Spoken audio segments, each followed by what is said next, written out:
अस्सलाम वालेकुम students, again आपको वेलकम कहते हैं। ओके भाई, बहुत बहुत शुक्रिया आप लोगों का इस बात का इंतज़ार करने के लिए कि सर के एग्ज़ाम हो रहे हैं, तो हम थोड़ा सा जो है वो लास्ट वीक क्लास नहीं ली थी। तो बहुत बहुत शुक्रिया, आप लोगों ने कोऑपरेट किया। और अभी भी 2 एग्ज़ाम बाकी हैं, लेकिन आप परेशान ना हो, आपका भाई जो है वो तैयारी के साथ है फुल। वहाँ की भी तैयारी कर ली, यहाँ की भी तैयारी कर ली, तो कोई मसला नहीं है। इंशाल्लाह आपकी क्लासेस अफेक्ट नहीं होंगी। सही है। तो हम लोग लास्ट टाइम डायमेंशन का टॉपिक पढ़ रहे थे। डायमेंशंस के हवाले से मैंने कुछ बातें जो है वो रिमाइंड करवा देता हूँ। ये बात हम लोगों ने की थी कि डायमेंशंस बेसिकली क्या है। डायमेंशंस जो हैं वो यूनिट्स की तरह ही हैं। हम बेसिकली ड्राइव क्वांटिटीज़ को बेस क्वांटिटीज़ में चेक कर रहे होते हैं। लेंथ पे कितना डिपेंड कर रहा है, मास पे कितना डिपेंड कर रहा है, टेम्परेचर पे कितना डिपेंड कर रहा है, या अदर बेस क्वांटिटीज़ पे कितना डिपेंड कर रहा है, हम उसको देख रहे थे। हमारा जो कंसर्न रहेगा वो लेंथ, मास और टाइम से ही रहेगा। ओके, दूसरी बात हम लोगों ने इससे कुछ एप्लीकेशन से बात की थी कि इसकी क्या क्या एप्लीकेशंस हो सकती हैं। जी बिल्कुल, आप नोटबुक खोल के देख सकते हो। लास्ट टाइम बात हुई थी कि ड्राइव क्वांटिटीज़ की डायमेंशंस निकालना, जो कि हमने लास्ट क्लास में देखा भी था। और सॉरी, गला ही ऐसे ही है भाई। दूसरी जो हम लोगों ने एप्लीकेशन देखी थी, दूसरी एप्लीकेशन जो अभी देखनी है, सॉरी, ड्राइव जो कांस्टेंट्स होते हैं, ग्रेविटेशनल कांस्टेंट, स्प्रिंग कांस्टेंट और कोफिशिएंट ऑफ विस्कोसिटी, इस तरह के जो कांस्टेंट्स होते हैं उनकी डायमेंशंस क्या होती है वो हम लोगों को निकालनी है, वो हम लोगों को देखनी है। एंड देन उसके बाद फिर हम लोग देखेंगे होमोजेनिटी ऑफ इक्वेशन, जो मैंने बात की थी कि जितनी भी इक्वेशंस हैं उनका डायमेंशनली करेक्ट होना ज़रूरी है। वो देखेंगे कैसे होगा, अभी आज इंशाल्लाह उसको देखेंगे। और लास्ट हम लोग की एक एप्लीकेशन जो कि हमारे कोर्स का पार्ट नहीं, लेकिन पता होना चाहिए, पंजाब बोर्ड में पढ़ाई जाती है, driving a possible formula. Dimension analysis से कोई फार्मूला ड्राइव करना, डायमेंशन एनालिसिस की हेल्प से कोई फार्मूला ड्राइव करना, वो भी इसकी एक एप्लीकेशन है। सही है। तो हम लोग एक्सपेक्ट करते हैं कि ये फार्मूला आ रहा होगा, इस क्वांटिटी पे इतना इतना डिपेंड कर रहा होगा। सही है। अगर आप फार्मूला देखो तो फार्मूला यही होता है। अगर मैं लिख रहा हूँ F is to M A, इसका मतलब क्या है कि फोर्स की मास पे भी लीनियर डिपेंडेंस है और एक्सेलरेशन पे भी लीनियर डिपेंडेंस, यानी पावर 1 के साथ डिपेंडेंस है। तो हम एक्सपेरिमेंट के जरिए पता लगा रहे होते हैं, एक्सपेरिमेंट और डायमेंशन एनालिसिस के जरिए पता लगा रहे होते हैं कि किस क्वांटिटी पे कितना डिपेंड कर रहा होगा। खैर, तो हम लोग उसकी दूसरी एप्लीकेशन की तरफ बढ़ते हैं। एक हम लोग की ड्राइव क्वांटिटीज़ की डायमेंशन हमने निकाल ली थी, बहुत सारी कर ली थी। अच्छा, इसमें कोई भी आ सकती है। इसमें सबसे देखो अजीब सी बात ये लगती है कि सर हम लोग को फॉर्मूला कहाँ से याद होगा। शायद लास्ट टाइम भी ये बात हुई थी कि सर फॉर्मूला कहाँ से जो है वो इतना याद करेंगे हम लोग। तो और अभी तो फॉर्मूला आपने देखे भी नहीं है, एंगुलर मोमेंटम का भी आपने नहीं देखा फॉर्मूला, और भी बहुत सारे फॉर्मूले जो है अभी आपने नहीं देखे, स्पीड ऑफ साउंड का फॉर्मूला नहीं देखा। तो इन केसेस में डायमेंशनल एनालिसिस कैसे करेंगे? तो बेटा परेशान होने की बात नहीं है। इन केसेस में आप जब डायमेंशनल एनालिसिस एग्जाम में कर रहे होगे, एग्जाम आपके होंगे तब जब आपका कोर्स खत्म हो चुका होगा, यानी कि नेक्स्ट ईयर होंगे, तो वहां पर आपको सारे फॉर्मूले आते होंगे। उसमें कोई फॉर्मूला आपको याद नहीं करना पड़ेगा, अलग से रट्टा नहीं लगाना पड़ेगा, फॉर्मूले उस टाइम पे खुद ब खुद आपको आते होंगे। तो वो आपके लिए किसी भी किस्म का प्रॉब्लम नहीं बनेगा। सही है। तो उसमें परेशान होने की बात नहीं। अभी फॉर्मूले के लिए आप क्या करेंगे, अभी फॉर्मूले के लिए मैं फॉर्मूला बता दिया करूंगा आपको, आप अपने बुक से देख लेना, अपने नोट से देख लेना। तो इस तरह से जो है वो आप फॉर्मूला जो है वो खुद लिख सकते हो देख के, कोई ऐसा मसले वाली बात नहीं है। टाइम टाइम के साथ जब क्वांटिटीज पढ़ते रहेंगे। अगर मैं आपसे पूछूं भाई जो है वो लेट्स से वर्क का फॉर्मूला क्या, आप बोलोगे फोर्स इंटू डिस्प्लेसमेंट, क्या पहले पढ़ के आए हुए हो। अगर मैं आपसे पूछूं काइनेटिक एनर्जी का फॉर्मूला क्या, आप बोलोगे हाफ एम वी स्क्वायर, वो आप पढ़ के आए हुए हो। तो जो फॉर्मूले नहीं पढ़े वो आगे जाके पढ़ लेंगे तो खुद ब खुद याद हो जाएंगे, कोई ऐसे मसले वाली बात नहीं है। सही है। दोस्तों, इसमें घबराने की, परेशान होने की कोई बात नहीं है। जब आपका एग्जाम जिस टाइम पे हो रहा होगा उस टाइम पे सारे फॉर्मूले आपको खुद ही आते होंगे।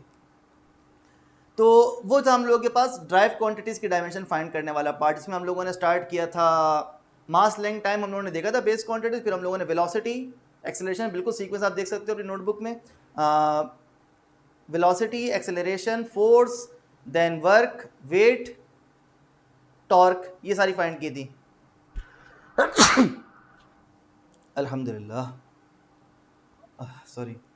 और फिर आपने जो है वो मोमेंटम भी शायद किया था। सही है। तो इस तरह से डायमेंशन, और जब जब हम लोग जो जो टॉपिक पढ़ते रहेंगे ना वहाँ पे डायमेंशंस भी देखते रहेंगे। नया टॉपिक ऐसे एंगुलर मोमेंटम आएगा तो वहाँ पर भी हम लोग डायमेंशन की बात करेंगे। अच्छा, बड़ी माजरे के साथ किसी ने कहा था कि सर आप बहुत तेज़ बोलते हैं, तो मैं कोशिश करूँगा थोड़ा स्लो बोलूँ। सही है। And thank you so much for your feedback. मुझे बड़ा अच्छा लगा कि उन्होंने इस बात को पॉइंट आउट करा। एक गलती मेरी अपनी जो शायद मैं एनालाइज ना कर सकूँ, किसी और ने एनालाइज की, तो बहुत खुशी हुई, बड़ा अच्छा लगता है कि लोग इस तरह से बता देते हैं।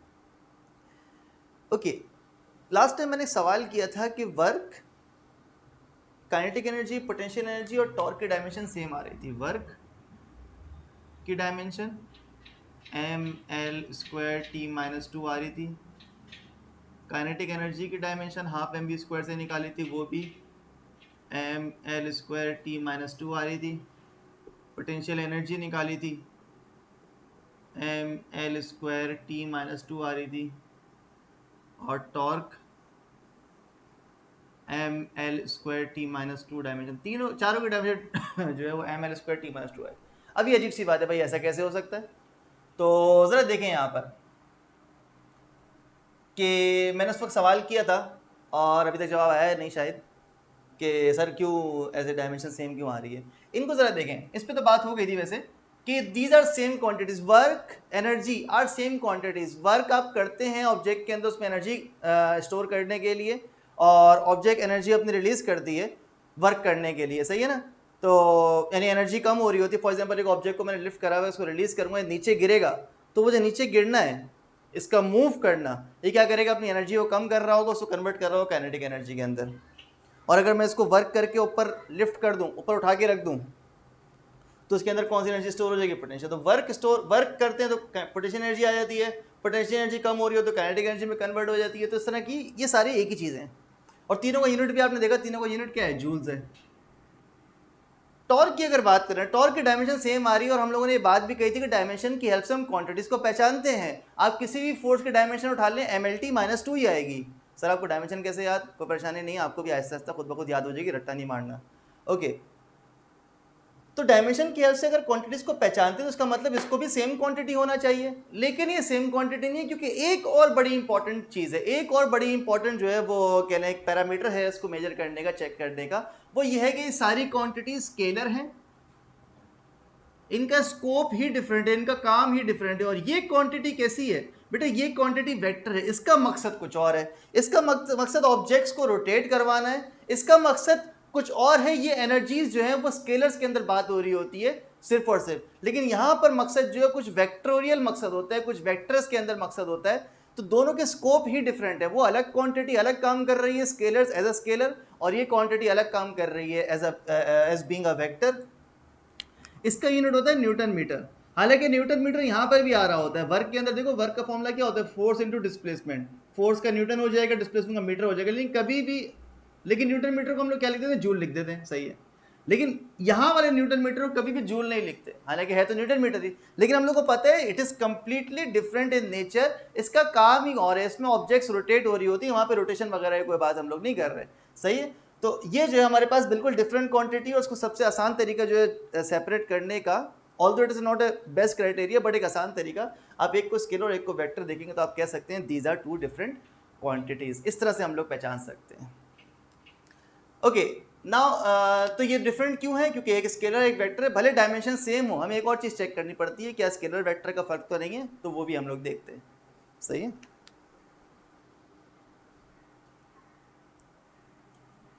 असल जो फर्क है इसके अंदर, वैसे स्केलर वेक्टर वाली मेन बात तो सिर्फ समझाने के लिए मैंने बताई है, क्योंकि एक बोर्ड में क्वेश्चन आया था, उन्होंने ये वाली आंसर की दी हुई थी। लेकिन असल जो फर्क है वो ये है कि इसका नेचर बिल्कुल डिफरेंट है। इसका काम ऑब्जेक्ट को रोटेट करवाना है, और वो एनर्जी से डील कर रहा है, वो अलग ही चीज़ है, सही है। ओके, यहाँ पर हम लोग अब बात करने लगे इसकी सेकेंड एप्लीकेशन। सेकेंड एप्लीकेशन क्या है? Dimensions of constants. आज कोशिश करेंगे डायमेंशन का टॉपिक खत्म कर दें।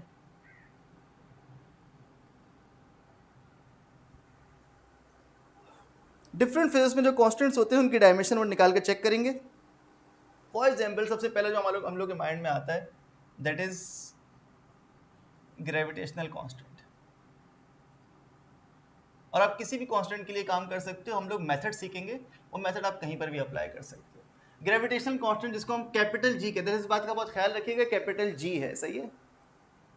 किस फॉर्मूले से आते हैं हमें देखना पड़ेगा, कौन से फॉर्मूले में आता है। हम लोग को पता है Newton's law of universal gravitation, F is equal to G m1 m2 over R square, इस फॉर्मूले से आता है। अब यहाँ पर मुझे क्या करना है? इस कांस्टेंट जी की डायमेंशन निकालनी है। तो बच्चों सबसे पहले मैं क्या करूँगा, जी बिल्कुल आप लोग सोच चुके होंगे क्या करना चाहिए। सर को जी को अकेले करना चाहिए, तो F R square, R divide हो रहा है, वहाँ जाके मल्टीप्लाई हो गया, m1 m2 यहाँ पर क्या हो जाएगा? डिवाइड हो जाएगा, और ये आ गया जी। इस तरह से हो जाएगा भाई। ओके,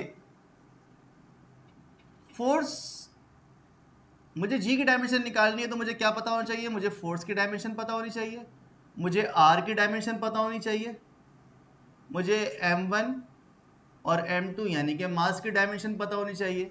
सही है, मास की डायमेंशन m हो जाएगी, r क्या है? डिस्टेंस बिटवीन टू ऑब्जेक्ट्स था, तो वो लेंथ हो जाएगी। फोर्स की डायमेंशन हो सकता है आपको याद हो सकता है याद ना हो, तो बेटा उसमें परेशानी की बात नहीं, मैं तरीका बता रहा हूँ। जब जब आपको याद ना आए आप इस तरीकेकार को फॉलो करो, आपको याद होना शुरू हो जाएगी खुद ब खुद। सबसे पहले, और कोई नया कोई ऐसा कोई नहीं कोई जुगाड़ी मेथड या कोई जो है वो मैं कोई जाली तरीका या कोई ऐसा कोई फॉर्मूला बता रहा हूँ जिससे सब कुछ आ जाएगा, नहीं, मैं वही प्रैक्टिस जो हम लोग करते हुए आए हम लोग वही करेंगे, बस थोड़ा तेज तेज करेंगे। वेलोसिटी बराबर होती है डिस्प्लेसमेंट अपॉन टाइम के, तो वेलोसिटी हो जाएगी लेंथ अपॉन टाइम, LT -1 हो जाएगा। एक्सेलरेशन होती है वेलोसिटी अपॉन टाइम, तो वेलोसिटी होती है LT -1 और टाइम होता है T, तो ये टाइम भी ऊपर जाएगा तो क्या हो जाएगा? LT -2 हो जाएगा। सही है ना? Velocity displacement upon time meter per second LT -1, और एक्सेलरेशन क्या हो जाएगी? Metre per second square LT -2। क्या करा? वेलोसिटी अपॉन टाइम, वेलोसिटी की डायमेंशन पुट करी LT -1 और नीचे टाइम की डायमेंशन पुट करी T, कि T ऊपर गया T की पावर -2 हो जाएगा। सही है। फोर्स का फॉर्मूला होता है F = ma, m हो जाएगा मास m और a हो जाएगा LT -2, ये रहा a, तो क्या आ जाएगा? mLT -2। सही है, तो फोर्स इज mLT -2। तो इस तरह से आप बार बार जो है वो इसको चंद स्टेप में करोगे तो आपको खुद ब खुद याद होना शुरू हो जाएगा। सही है, मेरा मशवरा ऐसा करना, इसको रट्टा नहीं मारना, क्योंकि अगर जहन से निकल गया तो फिर प्रॉब्लम हो जाएगा। ये तरीका अच्छा है, आपकी डायमेंशन की प्रैक्टिस भी हो जाएगी और आपको जो है इसका फॉर्मूला भी याद हो जाएगा। तो mLT -2 मुझे यही कर करके मुझे mLT -2 याद हो गया। फोर्स क्या है? mLT -2। आर क्या है? डिस्टेंस बिटवीन टू ऑब्जेक्ट्स होता है, ये वाला R, the distance between the centre of the objects ना। आर क्या डिस्टेंस है? यानी कि एल लेंथ आ जाएगा। और m1 क्या है? m, m2 क्या है? m, ये दोनों m आ जाएंगे। सही है ना? अब देखो, एक m से एक m कैंसिल हो गया और लेंथ और लेंथ मल्टीप्लाई होकर क्या हो जाएगा? L² हो जाएगा, T power -2 as it is आ गया। देखें ना भाई, ये वाली लेंथ और ये वाली लेंथ मल्टीप्लाई हो गया, L² हो गया और T power -2 as it is आ गया, और नीचे कौन है? m है। ये m ऊपर जाएगा, आपको याद होगा m की पावर 1 है, ऊपर जाकर क्या हो जाएगी? -1 हो जाएगी। जी आपको अच्छी तरह याद होगा, m पावर -1 एड स्क्वायर T पावर -2, ये आ गए मेरे पास ग्रेविटेशनल कांस्टेंट g की डायमेंशन। सही है, आई होप यहाँ तक क्लियर होगा। ये ग्रेविटेशन कांस्टेंट की डायमेंशन आ गई। ज़्यादातर ये MCQs के अंदर आता है ये वाला क्वेश्चन, और 4 डायमेंशन दी हुई हो तो उसमें से पहचानना होता है कौन सा, तो आप 2-3 स्टेप करके जल्दी से ये वाला काम कर सकते हो, और 2-3 मतलब प्रैक्टिस करोगे तो आपको खुद ही डायमेंशन याद हो जाएगी। अगर ये डायमेंशन भी याद ना हो, तो अगर आपको ये सारे डायमेंशन याद है, mLT -2 में टाइम नहीं लगाना पड़ रहा आपको क्योंकि आपने प्रैक्टिस अच्छी की हुई है, तो फिर आप डायरेक्ट ये वाला कर लोगे। सही है, खैर, तो ये हो गया ग्रेविटेशन कांस्टेंट। दूसरा कोई कर लेते हैं, और दूसरा हो सकता है स्प्रिंग कांस्टेंट, ट्राई कर लेते हैं। स्प्रिंग कांस्टेंट क्या होता है? K होता है। हुक्स लॉ के अकॉर्डिंग F = -kx होता है, लेकिन हम लोग अगर मैग्नीट्यूड के अंदर फॉर्मूला लिखेंगे, माइनस से कोई काम नहीं है, माइनस सिर्फ और सिर्फ डायरेक्शन को शो करता है, और डायरेक्शन का डायमेंशन से कोई ताल्लुक नहीं है, डायमेंशन का ताल्लुक सिर्फ और सिर्फ यूनिट्स से है ना। तो k = F/x कह सकता हूँ मैं। सही है ना? इसको माइनस को हटाए थे, x वहाँ पर डिवाइड हो गया। अगेन फोर्स क्या है? mLT -2।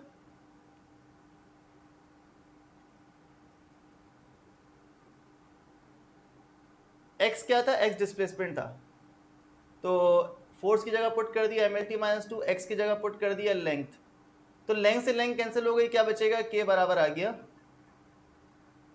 mt -2, यानी कि मास पर सेकंड स्क्वायर, kg पर सेकंड स्क्वायर। ये मेरे पास डायमेंशन इसकी बन रही है स्प्रिंग कांस्टेंट की। आई होप ये क्लियर होगा, इसमें कंफ्यूजन हो आप जो है वो चैट में पूछ लें, वैसा मसला नहीं, मैं अवेलेबल हूँ। ओके, नेक्स्ट एक और डायमेंशन कर लेते हैं, फिर ये काफ़ी हो जाएंगी। हमारे पास एक होता है स्टोक्स लॉ। अच्छा देखिए, ये 3rd चैप्टर में आप पढ़ेंगे। ये जो हुक्स लॉ है, हुक्स लॉ आपने पहले पढ़ लिया होगा, मैट्रिक के अंदर पढ़ लिया होगा, लेकिन अगर मैट्रिक के अंदर नहीं भी पढ़ा तो ऐसा मसला नहीं है, अभी आप जो है वो फर्स्ट ईयर में दोबारा पढ़ेंगे इसको। सही है, तो जब आपका एग्जाम हो रहा होगा तब आपको सारी चीज़ें आती होंगी। 3rd चैप्टर ही पढ़ा होगा आपने, स्टोक्स लॉ ही पता होगा, आपने जो है वो 8 चैप्टर भी पढ़ा होगा, आपको जो है स्प्रिंग कांस्टेंट भी पता होगा, आपने जो है वो यानी हुक्स लॉ, आपने जो है 6 चैप्टर भी पढ़ा होगा, आपको ग्रेविटेशन लॉ भी पता होगा। तो ये सारी बातें पता होंगी जब आपका एग्जाम खत्म हो रहा होगा, तो वहाँ कोई परेशानी की बात नहीं होगी। स्टोक्स लॉ होता है F is equals to 6 pi eta R V. अभी बताया तो ये क्या है, एफ डी होता है। एफ डी होता है हम लोगों के पास ड्रैग फोर्स, आर होता है रेडियस ऑफ ऑब्जेक्ट, वी होती है उसकी वेलोसिटी, और जो ईटा है वो होता है, सर क्या बता रहे हैं, सबर तो कर जाओ, बता रहा हूँ 1 मिनट, ये होता है कोफिशिएंट ऑफ विस्कोसिटी। सही है, वैसे तो 3rd चैप्टर में पढ़ेंगे, लेकिन एक आइडिया दे दूं मैं। एक ऑब्जेक्ट है, सपोज करो मेरे पास एक कंटेनर है, उस कंटेनर के अंदर कोई लिक्विड है, लेट्स से पानी है। मैंने एक स्फीयर लिया, छोटा सा बॉल जैसा एक बॉल लिया, इसके अंदर ड्रॉप कर दिया। अब जब ड्रॉप करेंगे, जैसे ही वो इसके अंदर पहुंचेगा, इसको ड्रैग फोर्स मिलनी शुरू हो जाएगी। ड्रैग फोर्स क्या होगी, बेसिकली जैसे इसके अंदर जाएगा, इसकी स्पीड में फर्क आ जाएगा। इसकी स्पीड डिपेंड करेगी इसकी थिकनेस क्या है। अगर पानी है, थिकनेस कम है लेट से, तो बड़े आराम से ये गुजरता जाएगा, इसकी वेलोसिटी ज़्यादा रहेगी। लेकिन अगर ये हनी हो, शहद हो, या कोई और गाढ़ा लिक्विड लेट से ऑयल हो, तो इसकी वेलोसिटी में फर्क आ जाएगा, क्योंकि ड्रैग फोर्स क्या मिलेगी, ज़्यादा मिलने लगेगी इसको। सही है, तो हाँ क्या बता रहा था मैं, हाँ बात ये चल रही थी कि इस ऑब्जेक्ट को जब ड्रॉप करते हैं, ड्रैग फोर्स और वेलोसिटी आई डोंट नो मैं सही लेकर गया नहीं लेकर गया, खैर उस बात को छोड़ना, वो स्टोक्स लॉ में देखेंगे, शायद मैं कुछ कंफ्यूज हो गया। खैर, ऑब्जेक्ट को ड्रॉप किया, ड्रॉप करने और जैसे इसमें एंटर होगा, उसको ड्रैग फोर्स मिलने लगेगी, उसको एक रेजिस्टेंस मिलने लगेगा। वो रेजिस्टेंस क्या कहलाता है, ड्रैग फोर्स कहलाती है।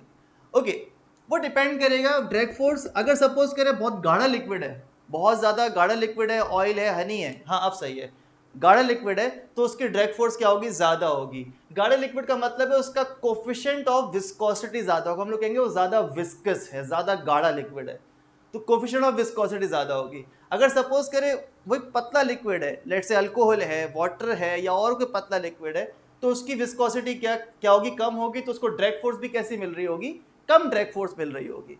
वो जो ऑब्जेक्ट गिर रहा है, हम लोगों ने माना है वो स्फेरिकल ऑब्जेक्ट है, स्टोक्स लॉ खाली स्फेरिकल ऑब्जेक्ट के लिए, तो आर क्या हो जाएगा, उसका रेडियस हो जाएगा। वो जो एंटर होने के बाद जिस स्पीड से नीचे जा रहा होगा, वो स्पीड क्या हो जाएगी, वी वेलोसिटी हो जाएगी। तो ड्रैग फोर्स कुछ भी नहीं बता रहा, ड्रैग फोर्स ये बता रहा है कि जब एक ऑब्जेक्ट किसी मीडियम से गुजर रहा होगा, किसी फ्लूइड से, फ्लूइड का मतलब क्या हो सकता है, लिक्विड या गैसेज होती है नॉर्मली इसके अंदर, fluid anything that can flow, liquid और गैसेज नॉर्मली इसके अंदर आती हैं।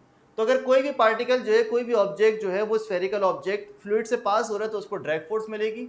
वो ड्रैग फोर्स डिपेंड करेगी कोएफिशिएंट ऑफ विस्कोसिटी कितना है, गाढ़ा लिक्विड है, गाढ़ा फ्लूइड है या पतला फ्लूइड है, उसका रेडियस कितना है, बड़ा ऑब्जेक्ट है ज़्यादा ड्रैग फोर्स होगी, छोटा ऑब्जेक्ट है रेडियस कम है तो ड्रैग फोर्स कम होगी। बाकी रही बात वेलोसिटी की, जितनी स्पीड से जा रहा होगा। अच्छा, ये बात एयर के अंदर भी, ऑब्वियसली एयर भी फ्लूइड है ना, अगर आप एयर में कार की स्पीड तेज़ कर दें तो आपको ज़्यादा ड्रैग फोर्स मिलने लगेगी, अगर आप स्पीड स्लो कर दें आपको ड्रैग फोर्स क्या मिलती है, कम मिलती है। ऑब्वियसली हम लोगों ने नोट करा, जब हम जो है वो कार में जा रहे होते हैं, मोटरसाइकिल में जा रहे होते हैं, स्पीड बढ़ती है तो एयर ज़्यादा रेजिस्टेंस दे रही होती है, और अगर स्पीड कम होती है तो एयर कम रेजिस्टेंस दे रही होती है। सही है, मैंने पूरा स्टोक्स लॉ पढ़ाई दिया आप लोगों को। खैर, तो हम लोग करना क्या है, यहाँ पर कोएफिशिएंट ऑफ विस्कोसिटी की जो है वो डायमेंशन निकालनी है। तो अगर कोएफिशिएंट ऑफ विस्कोसिटी डायमेंशन निकालना तो इसको यहीं छोड़ेंगे, इसको ईटा कहते हैं, ये सिंबल ईटा कहलाता है, ETA, ईटा। बाकी सबको वहाँ ले जाए तो F D drag force 6 pi divide हो जाएगा यहाँ पर, और ईटा यहीं रह जाएगा, आर यहाँ पर आ जाएगा, और वी यहाँ आ जाएगा, ईटा यहीं रह गया। तो ईटा की डायमेंशन निकालनी है, तो बाकी सबकी डायमेंशन पता होनी चाहिए। ओके, तो ईटा की डायमेंशन निकालने के लिए फोर्स, ड्रैग फोर्स फोर्स है, MLT -2 हो जाएगा। 6 और पाई दो नंबर्स हैं, अगर नंबर्स हैं 6 और पाई नंबर्स, और उनका यूनिट भी नहीं है, डायमेंशन लेस नंबर है, यूनिट लेस नंबर, जिसका यूनिट नहीं उसी को डायमेंशन नहीं होती। तो 6 और पाई तो गए। पाई क्या होता है, पाई रेशो होता है, सर्कमफेरेंस और डायमीटर का रेशो होता है। सर्कमफेरेंस भी मीटर, डायमीटर भी मीटर, दोनों आपस में कैंसिल हो जाते हैं, तो क्या होता है, यूनिट नहीं होता इसका। आर क्या है, रेडियस, रेडियस क्या हो जाएगा, लेंथ हो जाएगी, और वी क्या है, वेलोसिटी, वेलोसिटी थोड़ी देर पहले हमने देखा था LT -1 मीटर पर सेकंड ना। ओके बेटा, एक लेंथ से लेंथ कैंसिल हो जाएगी, सही है, टी पावर, अच्छा इसको मैं सिंप्लीफाई करके दिखाता हूँ। ओके, तो ये हो जाएगा एम टी माइनस टू, यहाँ पे लेंथ खत्म हो गई, क्या बचेगा एम टी माइनस टू, सही है, मल्टीप्लाई, ये वाली लेंथ चली गई, ऊपर ये वाली लेंथ जाएगी, क्या हो जाएगा एल माइनस वन, और टी की पावर माइनस वन से क्या हो जाएगी प्लस वन हो जाएगी, माइनस वन है ना, ऊपर जाकर क्या हो जाएगा प्लस वन, लेंथ जो है वन है, कोई पावर नहीं है तो वन होगी, ऊपर जाकर क्या हो जाएगी माइनस वन हो जाएगी। ओके, अब इनको मल्टीप्लाई करें, m तो कहीं और नहीं है, m एज इट इज आ जाएगा,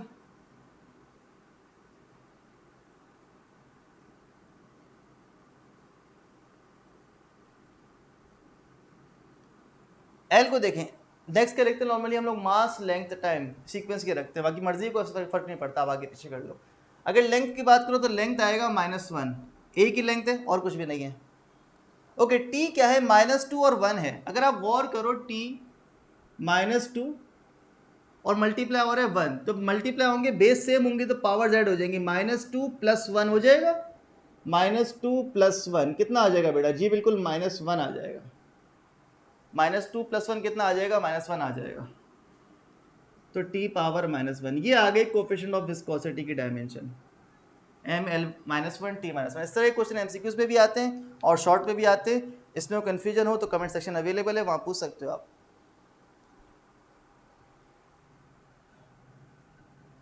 इसको नोट कर लो, अगर नोट नहीं करो तो पॉज करके पीछे जाके नोट कर लो। ओके, ये कर लिए, मैं कुछ जो है वो डायमेंशन आप देखें अपने पास, इसको या मैं दे दूंगा आपको इंशाल्लाह, मैं कुछ कॉन्स्टेंट्स आपको दूंगा, उसके डायमेंशन निकाल कर देखिएगा, और साथ साथ जितना हम लोग कोर्स पढ़ते रहेंगे, जब जब कोई कॉन्स्टेंट आता रहेगा कोशिश करेंगे उसके डायमेंशन निकालें, उस पर काम करते रहेंगे, और ताकि हमारी प्रैक्टिस होती रहे। अभी हम बढ़ते हैं अपने नेक्स्ट एप्लीकेशन की तरफ, that is homogeneity of equation. Third application, homogeneity of equations through dimensional analysis। Dimensional analysis करेंगे और चेक करेंगे इक्वेशन होमोजीनियस है या नहीं है। होमोजीनियस का मतलब क्या होता है? होमोजीनियस का मतलब होता है बेटा dimensions on left hand side must be equal to dimension on right hand side. सबसे पहले स्टार्ट करते हैं अपनी बेसिक इक्वेशन के साथ, सबसे आसान इक्वेशन के साथ, V F is equals to V I plus A T, V F is equals to V I plus A T. अच्छा, ये स्टार्ट करने से पहले कुछ डायमेंशंस के रूल देख लो, वो मैं आपको जो है वो क्योंकि पहले रूल्स की ज़रूरत नहीं आई थी, अब रूल्स की ज़रूरत आई है तो मैं थोड़ा सा बता दूं। अगर सपोज करो दो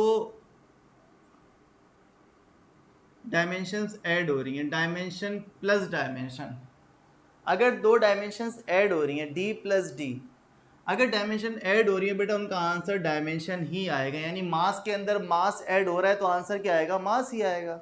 सही है ना? केजी के अंदर केजी वाली क्वांटिटी ऐड हो रही है, अगर आपसे पूछा जाए कि इसका आंसर क्या आएगा तो भाई केजी आंसर आएगा। 5 केजी में 7 केजी ऐड हुआ तो आखिर में क्वांटिटी क्या रहेगी? वो तो मास ही रहेगी ना। सही है, तो ये नेचर है। अगर एक नेचर की क्वांटिटी, अच्छा, और डायमेंशन भी कौन सी ऐड होंगी? डायमेंशन ऐड भी सिर्फ वही होंगी जो सेम डायमेंशन हो सकती हैं, उसके अलावा हम कभी नहीं देखेंगे कोई और ऐड हो रही है। यानी कि आप लेंथ के अंदर कभी मास ऐड नहीं होगा, मास के अंदर कभी टाइम ऐड नहीं होगा, ऐसा नहीं होगा। लेंथ के अंदर लेंथ ही ऐड होगी। तो अगर सपोज करें दो लेंथ वाली क्वांटिटीज आप ऐड करेंगे तो उसका आंसर भी कैसी क्वांटिटी आएगा? लेंथ ही आएगा ना। सही है। इस तरह डायमेंशंस अगर डायमेंशन से माइनस हो रही है दो लेंथ वाली, इसका मतलब ये नहीं कि d माइनस डी 0d हो जाएगा, प्लीज ये नहीं है। इसका मतलब है दो लेंथ वाली डायमेंशंस अगर माइनस हो रही हैं तो आंसर भी कैसी क्वांटिटी आएगा? डायमेंशंस आएगा। सही है ना? आंसर भी लेंथ आएगी। तो अगर दो सेम क्वांटिटीज माइनस हो रही हैं, लेंथ 5 मीटर में से 2 मीटर माइनस हो गया तो आंसर जो 3 आएगा वो भी किस में होगा? वो भी मीटर में होगा ना। तो जो लेंथ से लेंथ माइनस होगी तो आंसर भी लेंथ आएगा। तो अगर एक डायमेंशन से दूसरी डायमेंशन माइनस हो रही है, दोनों सेम डायमेंशन हैं, तो आंसर भी उसी के अंदर आएगा ना। तो आंसर क्या आ जाएगा? डी आ जाएगा। सही है ना? इसको ऐसे कह सकते हैं length plus length is equal to length. दो लेंथ वाली क्वांटिटीज ऐड करेंगे आंसर भी लेंथ में आएगा। दो लेंथ वाली क्वांटिटी सब्ट्रैक्ट करेंगे आंसर भी किस में आएगा? लेंथ में आएगा। एंड दैट इज ऑब्वियस बात। इसमें वाली बात समझ में ना आया तो स्टिल कमेंट से पूछ लेना। अगर दो डायमेंशन मल्टीप्लाई करेंगे, अगर m और m मल्टीप्लाई कर रहे हैं तो क्या हो जाएगा? m स्क्वायर हो जाएगा, उस पर कोई मसला नहीं है। अगर दो डायमेंशंस डिवाइड करेंगे, m और m डिवाइड करेंगे तो दोनों कैंसिल हो जाएंगे और डायमेंशन कोई नहीं आएगी। देखा हम दोनों कैंसिल हो गए ना, तो कैंसिल हो जाएंगे, m से m कैंसिल हो गया, तो हम लोग कहेंगे देयर इज नो डायमेंशन। 1 नहीं लिखेंगे यहाँ, बेहतर है नो डायमेंशन। तो ये कुछ रूल्स जो है वो याद रखिएगा जो हम लोग को इक्वेशन सॉल्व करने में हेल्प करेंगे। पहले हम लोग को जरूरत पड़ी नहीं इसलिए मैंने बताया नहीं, अभी जो है जरूरत पड़ेगी। Okay, V F is equal to V I plus A T. हम लोग को चेक करना है ये इक्वेशन होमोजीनियस है या नहीं है। होमोजीनियस होने का मतलब है कि इसके यूनिट्स लेफ्ट हैंड साइड पे और राइट हैंड साइड पे सेम आ रहे हैं या नहीं आ रहे। तो बेटा अगर गौर करें, मेरे पास लेफ्ट हैंड साइड पे वेलोसिटी है, फिर वेलोसिटी है, फिर एक्सेलरेशन और टाइम है, इन सब की डायमेंशन पुट करते हैं। तो वी एफ वेलोसिटी ये क्या हो जाएगा, एल टी माइनस वन। चाहे फाइनल वेलोसिटी हो इनिशियल वेलोसिटी हो, है तो वेलोसिटी ना, तो डायमेंशन किसकी आएगी, वेलोसिटी की डायमेंशन आएगी। फिर से देखें, वी आई चाहे इनिशियल वेलोसिटी हो, है तो वेलोसिटी ना, एल टी माइनस वन हो जाएगा, प्लस ए एक्सेलरेशन है, एल टी माइनस टू। आपको याद होगा एक्सेलरेशन की dimension L T minus two metre पर सेकेंड स्क्वायर, याद आ गया होगा। और टाइम की जगह क्या लिख देंगे, टी लिख देंगे।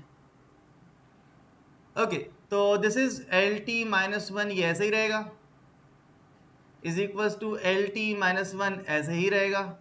यहां पर देखें मल्टीप्लाई हो रहे हैं, एल तो एक पड़ता है टी माइनस टू और टी पावर वन। थोड़ी देर पहले हम लोगों ने देखा था टी माइनस टू और टी पावर वन। देखो मल्टीप्लाई हो रहे हैं, एक की पावर माइनस टू और एक की पावर वन है, बेस सेम है, पावर्स क्या हो जाएंगी, ऐड हो जाएंगी, यानी कि माइनस टू प्लस वन जो पावर होगी वो कैसे आ जाएगी, माइनस टू प्लस वन। तो बेटा आंसर क्या आ जाएगा, टी की पावर माइनस वन, ऐसा हो जाएगा।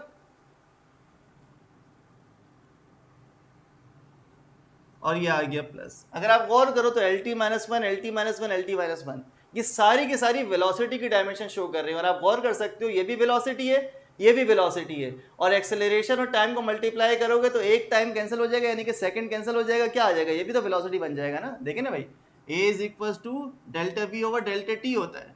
अगर ए और टी को मल्टीप्लाई कर दोगे, एक्सेलरेशन और टाइम को मल्टीप्लाई करोगे, तो राइट साइड पे कैसी क्वांटिटी आ जाएगी, वेलोसिटी आ जाएगी। तो एक्सेलरेशन और टाइम मल्टीप्लाई, उसका मतलब इसका नेचर भी कैसा है, वेलोसिटी का नेचर है, एल टी माइनस वन।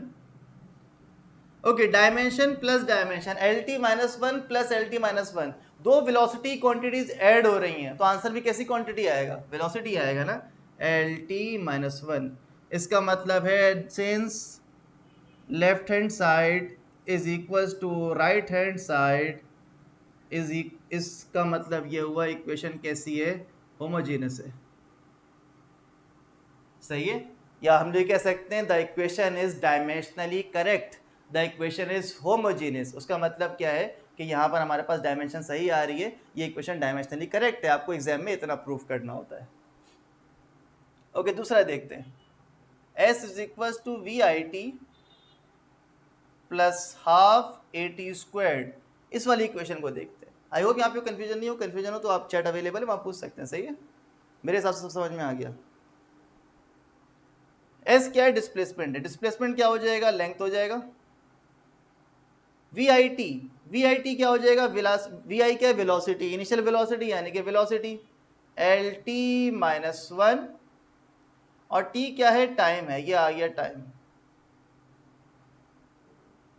अच्छा, हाफ क्या है, नंबर है, नंबर का कोई यूनिट नहीं होता, ये चला जाएगा, इसको छोड़ देंगे, इसको इग्नोर कर देंगे। उसके बाद आती है एक्सेलरेशन की बारी।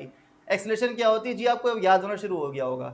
एक्सेलरेशन होती है एल टी माइनस टू, और टाइम क्या हो जाएगा, टी हो जाएगा, और ऊपर क्या होल स्क्वायर है। सही है, so this will B L. यहां पर देखो एल एज इट इज आ जाएगा, एक लेंथ है लेकिन टाइम माइनस वन और टाइम वन है। अगर पावर देखो तो यहाँ पर पावर कुछ भी नहीं, मतलब क्या हो जाएगा, वन पावर है ना।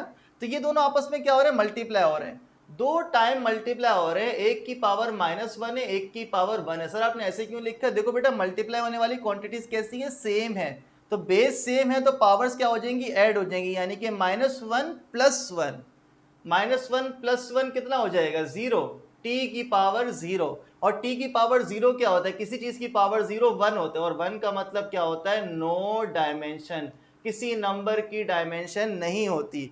तो अगर किसी पावर जीरो आ रही है उसका मतलब वो बन जाएगा वन, और उसका मतलब है उसी कोई डायमेंशन नहीं है। और उसको आसान भाषा में कह सकते हैं टी से टी क्या हो गया, कैंसिल हो गया, डायमेंशन खत्म हो गई। ये देखिए ना, दोनों सेम डायमेंशन अगर होंगी कैंसिल हो जाएंगी, तो आंसर क्या आएगा, नो डायमेंशन। तो टाइम वाली डायमेंशन यहां से क्या हो गई, खत्म हो गई। इसको ऐसे भी कर सकते हैं, दोनों आपस में क्या होगा, कैंसिल हो गए, और रफ वर्क में ये भी लिख लेगा। ओके देन इसको देखें, ये लेंथ तो ऐसे ही आ गई, t पावर -2 और t स्क्वायर हो जाएगा ये। तो अगेन मल्टीप्लाई होने वाली क्वांटिटीज बेस सेम है, पावर्स ऐड हो जाएंगी, -2 + 2, -2 + 2 कितना हो जाएगा, 0 हो जाएगा, और किसी की पावर 0 1 हो जाएगा, और उसका मतलब वो क्या हो जाएगा, सर पता चल गया, बस कर दे, नो डायमेंशन।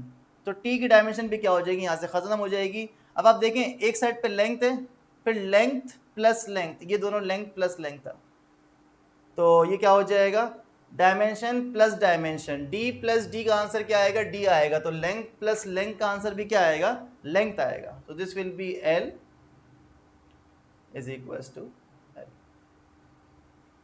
और हम कह सकते हैं since left hand side is equal to right hand side, इसका मतलब ये जो है वो इक्वेशन कैसी है, द इक्वेशन इज होमोजीनियस और the equation is dimensionally correct. सही है। आपका टास्क है, आप करिएगा VF² इज इक्वल, वो अच्छा ये मैंने मिटा दिया, इसको चाहे तो बाद में पैक करके नोट कर लेगा। आपका एक असाइनमेंट है, आपने एक काम करना है, आपने चेक करना है इसके लिए, इक्वेशन के लिए 2AS is equal to VF² - VI²। सही है, इसको ट्राई करिएगा। मैं इक्वेशन करवा रहा हूँ, चेक करिएगा डायमेंशन करेक्ट है या नहीं है। मैं इक्वेशन करवा रहा हूँ ये वाली, A is equal to M1 - M2 M1 + M2 times G। किसी को अगर याद हो, मैट्रिक में पढ़े होंगे, टेंशन एंड स्ट्रिंग के केस पढ़े होंगे, तो वहां पर ये फॉर्मूला पढ़ा था। उसके अलावा चैप्टर 3 में दोबारा आएगा, तो ये फॉर्मूला आप लोगों के लिए बाद में कोई नया नहीं होगा, अभी फिलहाल नया हो। टेंशन एंड स्ट्रिंग का केस था, एक्सेलरेशन का फॉर्मूला है, 2 मासेस सब्ट्रैक्ट हो रहे हैं, 2 मासेस ऐड हो रहे हैं, और G से मल्टीप्लाई हो रहा है। सही है, तो हमें फॉर्मूले से कंसर्न नहीं है, हमें क्वांटिटीज के बारे में पता है। वो क्वांटिटीज क्या है, ये एक्सेलरेशन है। So this will B LT - 1 M1 - M2, यानी कि मास में से, एक मास में से दूसरे मास वाली क्वांटिटी को माइनस करना है, फिर मास में दूसरे मास वाली क्वांटिटी को क्या करना है, ऐड करना है। और ये क्या, G, ये क्या हो जाएगा, LT - 2। अच्छा ये एक्सेलरेशन है, ये LT - 2 है, ये भी एक्सेलरेशन है, ये भी एक्सेलरेशन है, LT - 2 metre per second square. Okay, मास में से मास वाली क्वांटिटी माइनस होगी, तो दोबारा क्या आएगा, मास आएगा। प्लीज इसमें घबराइएगा मत, इसका मतलब ये नहीं कि m से m कैंसिल होकर 0 हो जाएगा, ये मतलब नहीं है। ये M1 और M2 है, ये दो अलग अलग मासेस है। हो सकता है एक मास हो 5 kg और दूसरा मास हो 2 kg। जब आप माइनस करोगे तो कितना आएगा, 3 kg। तो वो जो kg हम इसको देख रहे हैं, मास में से मास वाली क्वांटिटी माइनस की, आंसर भी कैसा आएगा, मास वाली क्वांटिटी आएगी। सही है ना। ये मास M1 है, ये मास M2 है, दोनों सेम नहीं है। अगर ये ऐसा होता है M1 - M1, हाँ, फिर हम लोग कहते हैं कि ये सेम है, और ऐसी इक्वेशन कभी बनती नहीं। इक्वेशन बनी इस बेस पे है कि ये बड़ा वाला मास होता है, ये छोटा वाला मास होता है, तो एक मास में दूसरा मास माइनस हो रहा है, तो इसका आंसर कभी भी 0 नहीं आएगा। तो उसका मतलब ये नहीं कि हम kg - kg is equal to 0 kg कर दे, नहीं। इसका मतलब है यहाँ पे कुछ नंबर्स लिखे हुए होंगे जिनको हम मेंशन नहीं करते, हम सिर्फ और सिर्फ किसको देख रहे हैं, यूनिट को। और इसकी आसान एक्सप्रेशन क्या है, एक मास वाली क्वांटिटीज में से दूसरा मास माइनस हो जाएगा, तो आंसर भी कैसी क्वांटिटी आएगा, मास ही आएगा ना उसका। kg वाली क्वांटिटी से kg माइनस हुआ, तो आंसर भी कैसा आया, kg में आया। तो m - m किसके बराबर आ जाएगा, m के बराबर आ जाएगा। m + m, दो मास वाली क्वांटिटीज ऐड होंगी, तो तीसरी नई क्वांटिटी भी कैसी आएगी, मास वाली क्वांटिटी आएगी, LT - 2। ओके, आई होप आप कर चुके होगे, आप तो माशाल्लाह सीख गए हो, आपके लिए कोई मुश्किल नहीं है, वेरी गुड। ओके, तो m से m क्या हो जाएगा, कैंसिल हो जाएगा, और ये LT - 2। अच्छा ये बात मैंने जो है वो एक अलग क्लास में भी कही थी। अच्छा ये क्या हो गया, प्रूव हो गया, LT - 2 LT - 2 आ गया। हाँ वो जो बात बता रहा हूँ एक बार सफा करें।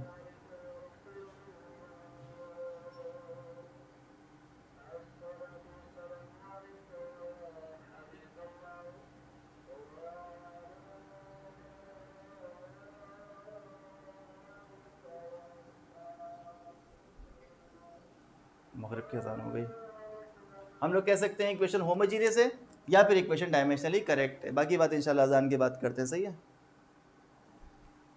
ओके भाई क्लास, हाँ मैं एक बात कहने लगा था कि ये मुझे सुनने में आया, मुझे नहीं पता था। मैंने अगर कभी कभी यूट्यूब वगैरह पे पढ़ा है तो ठीक है ना, मैंने भी कभी अगर यूट्यूब वगैरह पे पढ़ा है तो मैंने हमेशा कोशिश ये करी है कि नोटबुक सामने हो और मैं पॉइंट्स नोट करता रहूँ। मतलब इस तरह से पढ़ा है कि इस चीज़ को मुझे आगे इस्तेमाल करना है कि अप्लाई करना है, यानी कि मुझे एग्ज़ाम देना है या तैयारी करनी है या कुछ भी XYZ लेक्चर प्रिपेयर करना है, कुछ भी हो सकता है।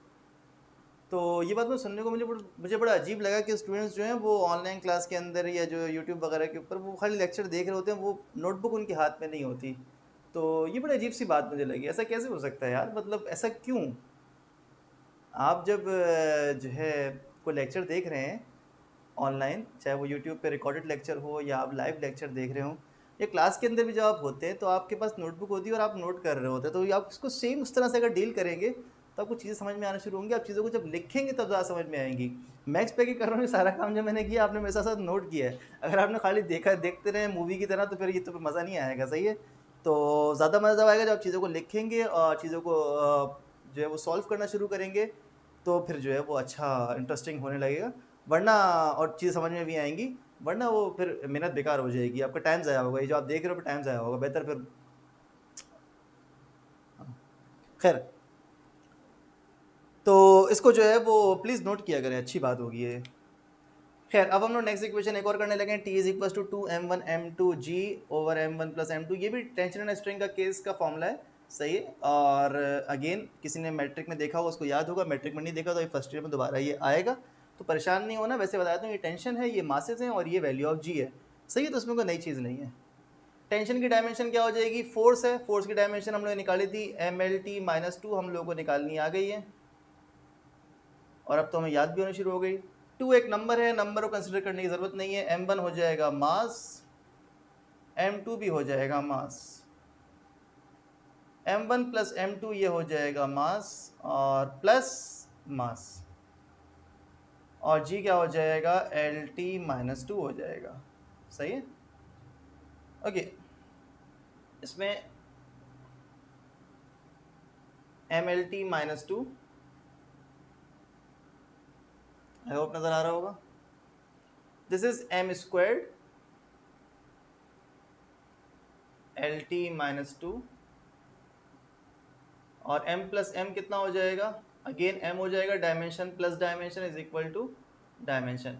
एक m कैंसिल हो जाएगा डायरेक्ट कर, खैर चलो, एक m कैंसिल हो जाएगा, ऊपर बचेगा एक m, MLT-2 and this is MLT-2। तो ये डायमेंशन दोनों साइड कैसी आ गई? सेम आ गई। हम कह सकते हैं लेफ्ट हैंड साइड बराबर आ गई राइट हैंड साइड के, and the equation is homogeneous, सही है। स्पेलिंग देख लेगा, स्पेलिंग डाउट हो रहा है। खैर, तो हम लोग का डायमेंशन टॉपिक ऑलमोस्ट यहाँ पे खत्म हो गया। एक दो एग्जाम्पल्स में और करवाऊंगा ताकि जो है वो थोड़ी सी और प्रैक्टिस हो जाए। अदरवाइज हम लोग का जो डायमेंशन का टॉपिक जो है वो ख़त्म हो गया है। मैं कुछ एक्सरसाइज इंशाल्लाह दूंगा तो वो ज़रूर ट्राई करिएगा, ये वाली ज़रूर ट्राई करिएगा, सही है।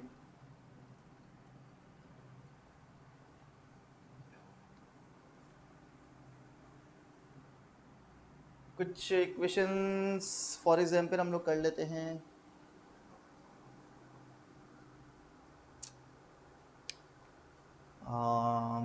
ऐसे याद नहीं आ रही। हाँ, एक और एग्जाम में बहुत ज़्यादा आती है, T is equal to 2π√L/g। इसको ट्राई करें भाई, शाबाश। टी क्या है? Time period. यूनिट क्या होता है? सेकंड होता है, तो डायमेंशन टाइम की होगी ना, सही है। बाकी लेंथ है और वैल्यू ऑफ जी है। शाबाश, स्टार्ट करो, मैं वेट कर रहा हूँ।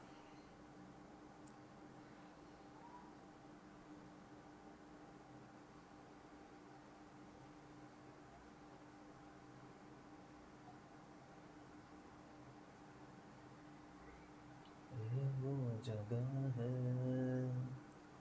जिस पर कभी खेले थे हम तुम।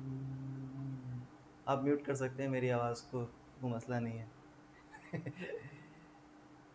बीती हुई इन यादों में प्यारे प्यारे बातों में ढूंढो तुझे हर घड़ी, ढूंढूं तुझे अपनी बाहों, यादों में तू, यादों में तू, यादों में तू। हाँ भाई, कर लिया होगा यहाँ तक, शाबाश। इसकी जगह आपने पुट करा होगा टी। हाँ, मैं सॉल्व नहीं कर रहा, परेशान ना हो, मैं जो है वो वहीं तक कर रहा हूँ बस। सही है।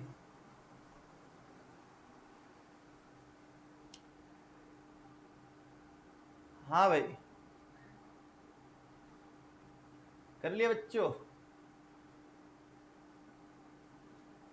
2 पाई का क्या करेंगे सर? 2 पाई को इग्नोर मार देंगे, 2 पाई नंबर है और दोनों नंबर हैं और कोई यूनिट इसका नहीं है, तो 2 पाई तो गया। लेंथ के लिए एल यहाँ पे डायमेंशन आ जाएगी, जी बिल्कुल।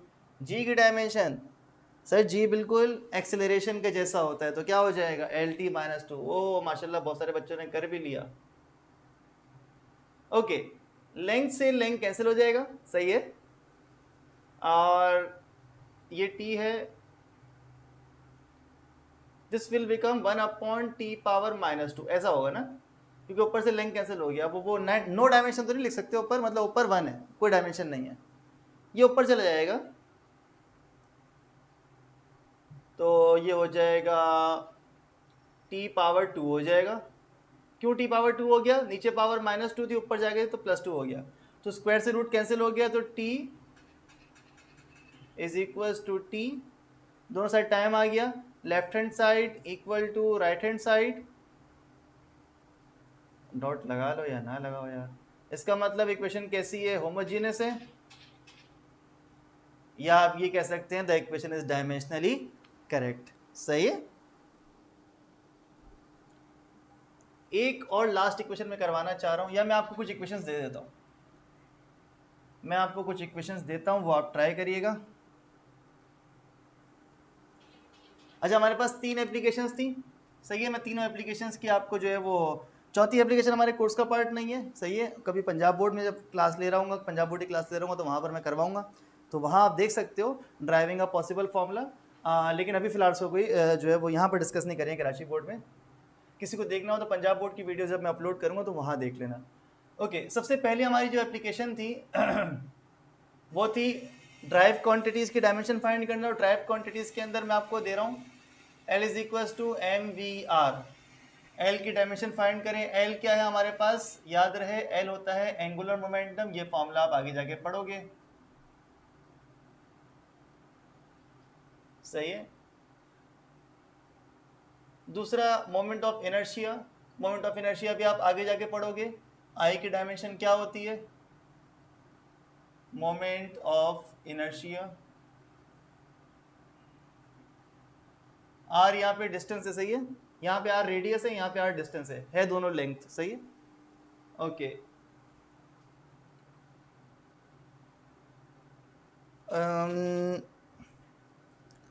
देन आप करोगे, हाँ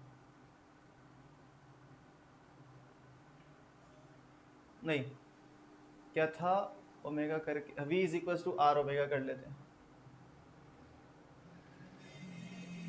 इसमें ओमेगा की डायमेंशन फाइंड करें। ओमेगा क्या होता है, एंगुलर वेलोसिटी, सही है। इसमें किसी में भी कंफ्यूजन हो तो मुझसे डिस्कस कर लेना, फील फ्री टू डिस्कस कि सर ये वाला कैसे होगा, ये वाला कैसे होगा। मैं आंसर नहीं बताऊंगा, मैं हिंट दे दूंगा, समझा दूंगा, लेकिन करना खुद है। तो पहले खुद ट्राई करना, भले गलत करो, नहीं हो भाई के पास आना, भाई सॉल्व करवाएंगे, सही है, परेशान नहीं होना। लेकिन भाई कभी आंसर नहीं बताएंगे, भाई कहेंगे ऐसे से ट्राई करो, हो जाएगा, सही है। ओके, दूसरी एप्लीकेशन आपको कांस्टेंट की डायमेंशन फाइंड करनी है, तो कांस्टेंट को निकाल लेते हैं। कोई constant C = f lambda. C की डायमेंशन क्या होती है ये फाइंड करें। C क्या है, स्पीड ऑफ लाइट, सही है। अच्छा, F क्या है, मैं यहाँ पे लिख रहा हूँ, एक और काम दे देता हूँ, F = 1/t। Frequency is inverse of time period होता है ना, सही है। तो वहाँ से आप फ्रीक्वेंसी की डायमेंशन निकाल के ये जब क्वेश्चन सॉल्व करोगे तो फ्रीक्वेंसी की डायमेंशन आ जाएगी। और लैम्डा क्या होता है, वेव लेंथ, लेंथ की डायमेंशन, सही है। ओके, और कांस्टेंट टर्म कोई जो हम पढ़ते हुए आए हों?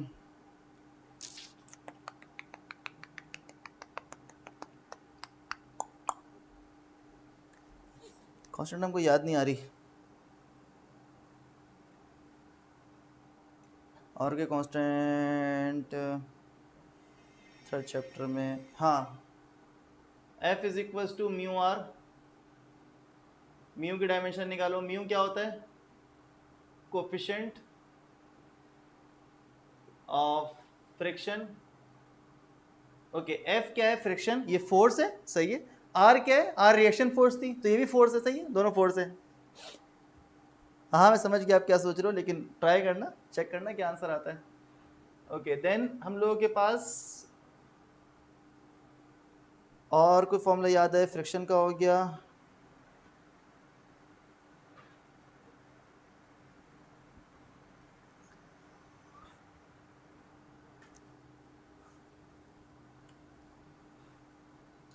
और स्पीड ऑफ साउंड वाला करें। स्पीड ऑफ साउंड में टेम्परेचर आ जाएगा, डेंसिटी आ जाएगी।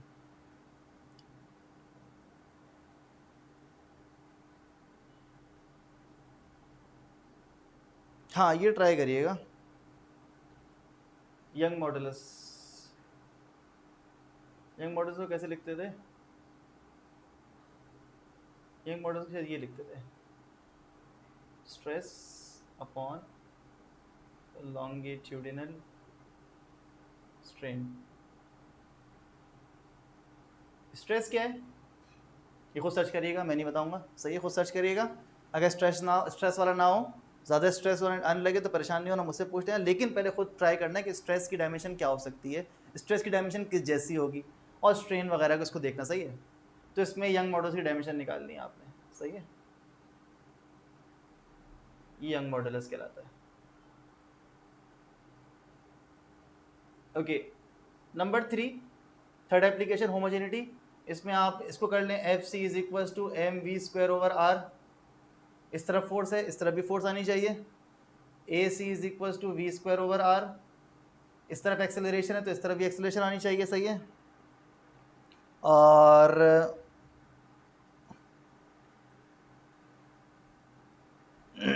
इसको ट्राई करिएगा, मुश्किल है लेकिन ट्राई करिएगा।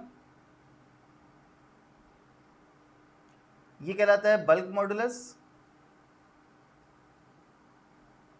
और ये कहलाता है डेंसिटी, और यहाँ पर क्या है? वेलोसिटी। इसकी डायमेंशन खुद सर्च करिएगा, खुद ढूंढिएगा क्या हो सकती हैं, कैसे हो सकती हैं। लेफ्ट साइड पे वेलोसिटी तो राइट साइड पे क्या आना चाहिए? होमोजेनिटी बननी चाहिए ना, राइट साइड पे भी वेलोसिटी आनी चाहिए, सही है, इसको देखिएगा।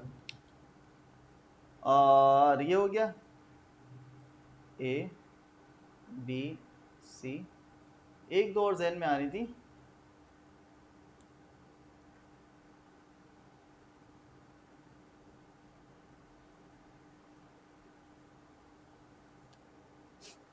इसको ट्राई कर लेगा। v is equal to 4/3 pi R cube, ये आसान सी है, जो डायमेंशन लेफ्ट पे होगी वो डायमेंशन राइट पे आनी चाहिए, सही है, सही है, इसको इधर रखते हैं। आई थिंक काफ़ी है, टाइम भी काफ़ी कर लिया हम लोगों ने, 36 + 13 + 13 49 मिनट, 15 मिनट की क्लास तकरीबन हमारी हो गई है। और तो चीज़ें बची नहीं है इसके अंदर करवाने को, वरना मैं इसको आगे पूरे 1 घंटे तक लेके जाता। तो इसको इधर रखते हैं, नेक्स्ट टाइम इंशाल्लाह फिर नेक्स्ट टॉपिक डिस्कस करेंगे हम लोग, और मुमकिन है नेक्स्ट चैप्टर की तरफ ही हम लोग बढ़ें। और 1 चैप्टर के हवाले से और जो एक्स्ट्रा बातें, अगर कोई कन्फ्यूजन हो, कुछ पूछना हो तो मुझे बताना, मैं उसकी अलग से वीडियोस बना दूंगा। हम लोग इंशाल्लाह थोड़ा एग्जाम ओरिएंटेड होकर नेक्स्ट टॉपिक, नेक्स्ट चैप्टर की तरफ चलेंगे, डिटेल सारी डिस्कस करेंगे, डिटेल सारी डिस्कस करेंगे, लेकिन थोड़ा सा एग्जाम ओरिएंटेड रह के जो उन चीज़ों को कवर करेंगे जो एग्जाम में ज़्यादा इंपॉर्टेंट है, क्योंकि टाइम कम है, सही है। बाकी किसी पार्ट में कन्फ्यूजन हो, चाहे वो एग्जाम रिलेटेड हो या ना हो, फिजिक्स रिलेटेड है, किसी भी बुक का है, वो आप डिस्कस कर सकते हैं, कोई ऐसा मसला नहीं है, सही है। मुझे आता होगा तो सही है, नहीं आता होगा तो सीख के बता देंगे आपको, कोई ऐसे मसले वाली बात नहीं है, सही है भाई। अपना ख्याल रखिएगा, बहुत शुक्रिया आपके टाइम देने का, इंशाल्लाह फिर नेक्स्ट टाइम मिलेंगे, तब तक के लिए अल्लाह हाफिज़।